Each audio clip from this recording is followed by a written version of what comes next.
अगर आप इस वीडियो के ऊपर आए हो तो मैं बिल्कुल ये मान सकता हूँ कि आप अपनी लाइफ के अंदर जो भी डिसीजन लेते हो बहुत सोच समझ के लेते हो, और लाइफ के अंदर जो भी डिसीजन लिए गए हैं आपके वो बहुत अच्छी तरीके से रिसर्च करने के बाद में लिए गए हैं। और अगर आप इस बिजनेस को स्टार्ट करना चाहते हो तो शायद आप ये सबसे पहले रिसर्च करना चाह रहे हो कि इस बिजनेस को आप स्टार्ट करो कि नहीं करो। तो एकदम सही वीडियो के ऊपर आए हो, और इस वीडियो के अंदर आपको क्लियरली पता चलने वाला है कि आप इस बिजनेस को स्टार्ट करो कि नहीं करो। तो बिना लेट करे हम लोग वीडियो की स्टार्टिंग करते हैं। आप ये बिजनेस स्टार्ट करना चाहते हो, लेकिन आपके पास में दो टाइप के लोग आ रहे होंगे अभी। सबसे पहले लोग ये भी आ रहे होंगे जो आपको बोल रहे हैं भैया ये काम नहीं करना, राइट। एंड कुछ लोग ऐसे आ रहे होंगे जो बोल रहे हैं आपको ये काम करना है। आपने बहुत बार सुना होगा कि हम लोग 4 लोगों के डर से काम स्टार्ट नहीं करते। तो सबसे पहले देखते हो 4 लोग कौन हो सकते हैं। 4 लोगों के अंदर सबसे पहले तो आप खुद हो सकते हो, जिनको खुद को डर लग रहा है कि सर स्टार्ट करे कि नहीं करे। दूसरा हो सकता है आपके फैमिली मेंबर, ठीक है।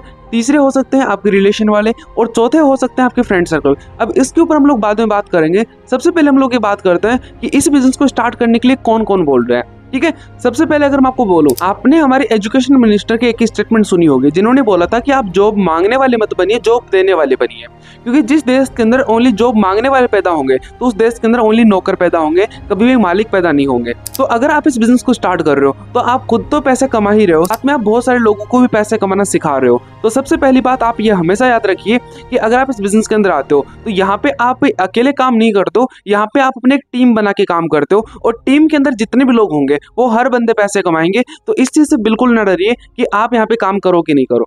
आपने एक बात और सुनी होगी, अगर आप अभी 18 ईयर के हो, राइट, क्योंकि इस बिजनेस के अंदर आप कम से कम 18 ईयर के ऊपर ही काम स्टार्ट कर सकते हो। तो आपने अपने पहले की क्लासेस के अंदर ये सुना होगा, अगर मैं मेरी बात करूं तो मैं 5 क्लास के अंदर 5th में था, तब मैंने एक बात सुनी थी स्कूल के अंदर कि India is a developing country, ठीक है। जब मैं 10th में हुआ तभी मेरे को सेम बताया गया कि India is a developing country. 12th में होने के बाद में भी सेम मैंने पढ़ा कि India is a developing country. And अब अगर आप कहीं पे भी न्यूज़ चैनल के ऊपर जाओगे एंड इंडिया के बारे में सर्च करोगे तो वहाँ पे आपको यही सुनने को मिलेगा, इंडिया इज डेवलपिंग कंट्री। अगर मैं आपको बोलूँ कि मेरी एज आज 20 साल, तो 20 साल के अंदर इंडिया अभी तक डेवलप नहीं हुआ क्या? सोच के देखिए। अगर मैं बोलूँ तो हाँ, इंडिया डेवलप हुआ है, लेकिन जिस स्पीड से डेवलप होना था उस स्पीड से डेवलप नहीं हो पा रहा इंडिया, क्योंकि हर एक देश की जो बैकबोन होती है वो होती है यूथ, ठीक है। और इंडिया की बात करें, इंडिया के अंदर 50% से भी ज़्यादा यूथ है, ठीक है। इंडिया की करंट पॉपुलेशन की बात करें तो 145 करोड़ के आसपास है, ठीक है। और इसके अंदर जो यूथ है वो है 70-80 करोड़ के समथिंग। इंडिया के अंदर भी यूथ है। इंडिया के अंदर इतना यूथ है तो फिर इंडिया डेवलप क्यों नहीं हो पाया? तो इसका मेन रीजन है इंडिया के यूथ को पोटेंशियल दिखाने के लिए कोई प्लेटफॉर्म नहीं मिल रहा। अगर कोई प्लेटफॉर्म मिलता भी है तो उसके अंदर ये कंफ्यूज हो जाते हैं कि करें कि नहीं करें, या फिर कहीं ना कहीं इनको डर लगता है कि यार हम लोग ये काम करें अच्छा होगा कि बुरा होगा, ठीक है।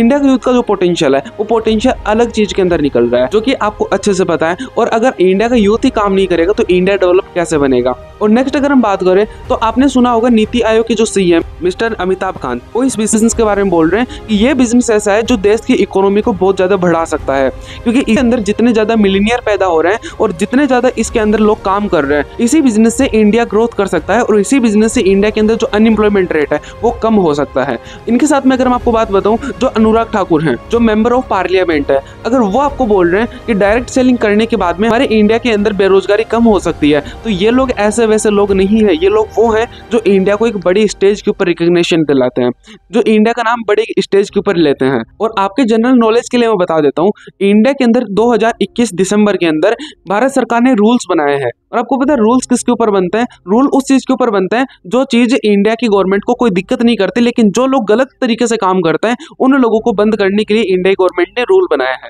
पहले रूल बने थे 2016 के समथिंग, लेकिन वो रूल नहीं थे, वो फॉर्मेलिटीज थी कि अगर इनको आप फॉलो करो तो करो, नहीं करो तो रहने दीजिए। लेकिन 2021 के अंदर जो इनके ऊपर रूल बने हैं वो स्ट्रिक्टली रूल बने। इस रूल के बाद में इंडिया के अंदर 50% से भी ज्यादा कंपनी ऐसी हैं जो बंद हो गई है। अभी भी बाकी है कुछ, लेकिन आने वाले टाइम में और भी बहुत सारी कंपनियां बंद होने वाली है। सबसे पहली बात तो अगर आप इस चीज को देख रहे हो, अगर आप डॉक्यूमेंट्स के ऊपर बिलीव करते हो तो मैं डिस्क्रिप्शन के अंदर आपके लिए डॉक्यूमेंट्स डाल दूंगा, आप वहां पे जाके हर एक डॉक्यूमेंट को ध्यान से पढ़ सकते हो।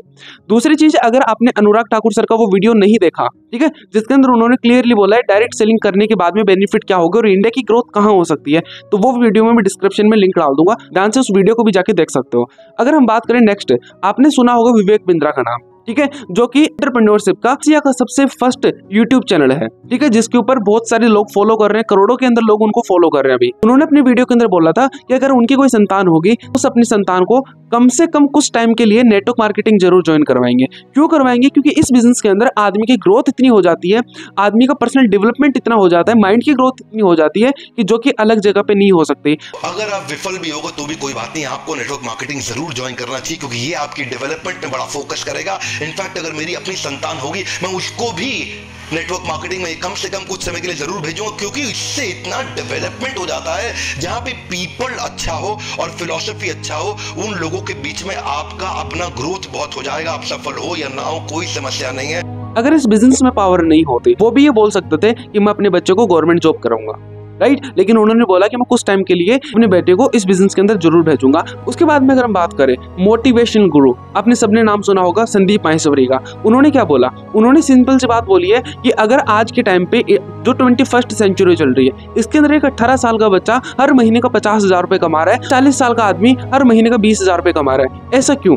क्योंकि ये है 21st सेंचुरी और ये एक नई शताब्दी का बिजनेस है। ये 21st सेंचुरी का बिजनेस है और 21st सेंचुरी के अंदर बिजनेस करने का तरीका अलग है। अगर आप वही पहले वाले रूल एंड रेगुलेशन इस शताब्दी के अंदर यूज करोगे तो शायद आपको कामयाबी ना मिले। इसीलिए आज के टाइम पे 18 साल के बच्चे हर महीने का लाखों रुपए करोड़ों रुपए कमा रहे हैं इसे 21st सेंचुरी के अंदर। और आपको ये जानना जरूरी है कि इस इंडस्ट्री के बारे में ये कोई ऐसे वैसे इंडस्ट्री नहीं है। इस इंडस्ट्री के बारे में अलग अलग स्टेट के अंदर गवर्नमेंट ने पढ़ाई स्टार्ट कर दी है। अपने सिलेबस के अंदर नेटवर्क मार्केटिंग इंडस्ट्री का एक अलग से कोर्स डाल दिया, अलग से बुक इन्होंने स्टार्ट कर दी है। अभी फिलहाल में मैं जयपुर में हूँ, ठीक है, और जयपुर यूनिवर्सिटी के अंदर भी इसके कुछ चैप्टर आ गए हैं। दिल्ली यूनिवर्सिटी के अंदर पूरी बुक आ गई है। इसी तरीके से अलग अलग स्टेट के अंदर अलग अलग सिटीज के अंदर स्टडी कराने लग गए हैं इस बिजनेस के। आज के टाइम पे आपके पास में ऑप्शन है कि आप करो तो करो, फिर नहीं करो तो कोई दिक्कत नहीं है। लेकिन आने वाले टाइम के अंदर कंपलसरी हो जाएगा आपको इस सब्जेक्ट के बारे में पढ़ना। आज आप इस बिजनेस को स्टार्ट कर लेते हो, कुछ भी नहीं लगता आपका, लेकिन जब आने वाले टाइम के अंदर इसके बारे में स्टडी होगी, स्टडी के अंदर आपको पढ़ाया जाएगा किस तरीके से यहाँ पे काम करा जाता है। आज आपने सीखा होगा फॉलोअप क्या होता है, इन्विटेशन क्या होता है, मार्केटिंग प्लान क्या होता है। आज हम आपको सिखाते हैं। आने वाले टाइम के अंदर सबसे पहले आपसे पूछा जाएगा इन्विटेशन आता है, फॉलोअप आता है, नहीं आता, पहले सीख के आओ, ठीक है। क्योंकि ये बिजनेस 21st सेंचुरी का बिजनेस है और नेटवर्किंग के ऊपर हर एक वीडियो के अंदर जो लोग इंडिया को एक बड़े स्टेज के ऊपर रिकॉग्निशन दिलाते हैं, वो लोग अगर इस बिजनेस के बारे में बोल रहे हैं तो शायद अब आपको क्लियर समझ में आ गया होगा कि ये बिजनेस करना जरूरी है कि नहीं है, फिर करना है कि नहीं है। दूसरी बात अगर हम बात करें, जो मैंने आपको स्टार्टिंग में बताया था, वीडियो की स्टार्टिंग करी थी हम लोगों ने, कि आपके 4 लोग कौन है मना करने वाले। मैंने आपको बताया था, एक आप खुद हो, दूसरे फैमिली मेंबर हैं, तीसरे आपके रिश्तेदार हैं और चौथे आपके दोस्त लोग हैं। फैमिली मेंबर ने कभी ये बिजनेस करा नहीं होता, उनको डर लगता है कि ये बिजनेस करेगा तो बच्चा फंस तो नहीं जाएगा। दूसरे आपके रिश्तेदार होते हैं। रिश्तेदार खुद ऐसे होते हैं जिन्होंने खुद ने कभी ये काम नहीं करा होता और खुद वो लोग अपने बच्चे को गवर्नमेंट जॉब के लिए प्रिपरेशन करवा रहे होते हैं, तो वो आपको कैसे बोल सकते हैं कोई अलग काम करने के लिए। तीसरी बात, आपके फ्रेंड लोग जो खुद आपके जैसे हैं, जिन्होंने खुद ने कभी कोई काम नहीं करा होता, और अगर आप उनसे जाके सलाह ले रहे हो कि मैं काम करूं कि नहीं करूं, तो डेफिनेटली वो आपको मना ही करेंगे, कभी वो हाँ नहीं बोलेंगे आपको।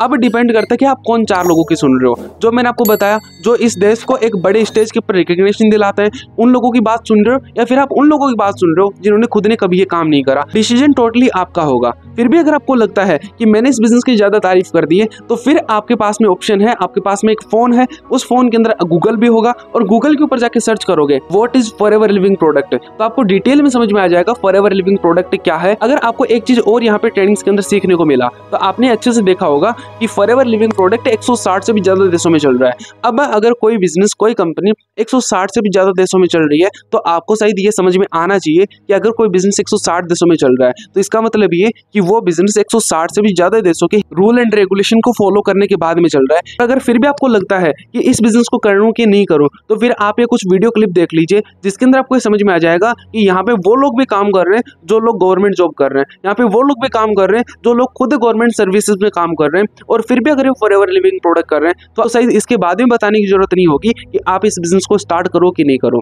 कि जॉब एक ऐसी व्यवस्था है जिसमें आप भूखे रह नहीं सकते और कभी तरक्की कर नहीं सकते, और इसी बात के मद्देनजर मैंने ढूंढना शुरू किया कोई एक ऐसा प्लेटफॉर्म जो मुझे एक्स्ट्रा इनकम दे सके। वर्ष 2004 में वो मेरे लिए एक देवता के रूप में सामने आए। उन्होंने मुझे फॉरएवर के मार्केटिंग प्लान के बारे में बताया, तो देखा, मुझे समझ में आ गया कि ये वो प्लेटफॉर्म है जिसकी मुझे तलाश थी।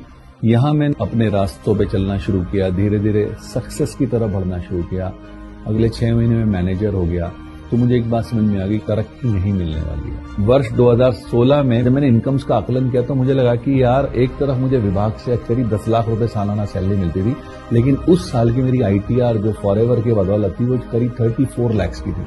तो मैंने डिसीजन लिया किसी और को मौका देते हैं सरकारी नौकरी करने का, और मैंने क्विट किया। मैंने एक हर वो चीज जो मनुष्य, एक आम आदमी अपने जीवन में कल्पना, इसका पता किया तो एफएलपी के ऊपर 0 केस रजिस्टर है, फ्रॉड का कोई टैग ही नहीं है कहीं। जी जी जी। फिर मैंने इसको पूरा समझा कि हाँ, मैंने देखा कि इसके अंदर मेरे सारे सपने पूरे हो सकते हैं। जिस जो सर्विस में हूँ इसमें मैं रिटायरमेंट पे भी मैं 10 लाख रुपए की गाड़ी नहीं ले सकता। यहाँ एफएलपी के प्लेटफॉर्म से मैं मात्र 1 साल के अंदर भी 10 लाख रुपए की गाड़ी आराम से ले आऊँ। बहुत अच्छा है कि आप सर्विस पे होने के बाद अपना प्रीशियस टाइम निकाल के, क्योंकि 24 आवर की आपकी जॉब होती है और कई पहले बैठ के टीवी देख रहे हैं, गर्लफ्रेंड से चैट कर रहे हैं और इंस्टाग्राम पे रील्स देख रहे हैं, है ना। तो मैं तो 24 आवर ड्यूटी पे रहता हूँ। रात को भी किसी के कोई रेड करनी है, कुछ और करना है, किसी को पकड़ना है, उठाना है, सारी चीजें करनी है, फिर भी मैं टाइम निकाल करके मेरा बिजनेस करता हूँ, है ना। जो बच्चे ये सोचते हैं ना कि इनके पास टाइम नहीं है, तो एक बार मेरे से कांटेक्ट, मेरी तरफ देख लें एक बार। वो 2cc लेवल डन नहीं हुआ है, जिन्होंने इसको पहाड़ मान रखा है, और कुछ लोगों के अंदर इस कंपनी की यानी कि हमारे एफएलपी के बारे में भी कुछ विचार होंगे कि ऐसे ऐसे फ्रॉड हो सकता है, कुछ भी हो सकता है। तो मैं उनको विश्वास दिलाना चाहता हूँ कि ऐसा प्लेटफॉर्म ये नहीं है जहाँ पे फ्रॉड हो कुछ। अब शायद आपको ये समझ में आ गया होगा कि इस बिजनेस को करना चाहिए कि नहीं करना चाहिए। आपने शायद डिसीजन बना लिया बिजनेस को करने का। मेरी पर्सनल सजेशन आपको यह है कि आप बिना टाइम वेस्ट करे आज ही अपना काम स्टार्ट करिए, एंड आज ही टर्नओवर करके अपना काम जैसे स्टार्ट कर लोगे तो सबसे पहला फोकस आप लोगों को रखना है अपनी लर्निंग के ऊपर। आपने बहुत बार सुना होगा, जितनी अच्छे लर्निंग करोगे आप उतना ही ज्यादा पैसा कमाओगे, उतनी ही अर्निंग करोगे, ठीक है। तो सबसे पहला फोकस आपको रखना है लर्निंग के ऊपर। अर्निंग बाई प्रोडक्ट है, वो आपको होगा ही होगा, वो आपको आएगा ही आएगा। मिलते हैं हम लोग नेक्स्ट वीडियो के अंदर, एंड उस वीडियो के अंदर हम लोग एक नए टॉपिक के ऊपर बात करेंगे। एंड तब तक के लिए ऑल द बेस्ट।